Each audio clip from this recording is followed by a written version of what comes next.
Bonjour. Ça va? Piccola, 30 ans, doit accoucher de son deuxième enfant d'ici un mois. Elle a été contaminée par le VIH à sa naissance. Alors à l'annonce de sa première grossesse, il a fallu affronter le regard des autres. On m'a même conseillé d'avorter plusieurs fois.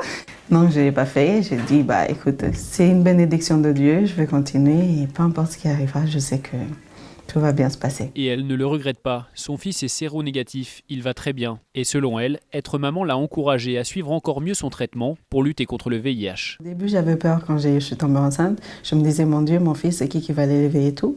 Mais franchement, sans vous mentir, c'est une motivation. C'est comme un objectif. Ça veut dire qu'au fait, tu continues plus à te battre parce que tu sais pourquoi tu te bats.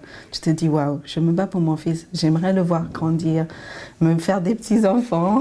Si Piccola a repris confiance, c'est grâce au travail de cette association, mais aussi grâce à son médecin, au discours rassurant.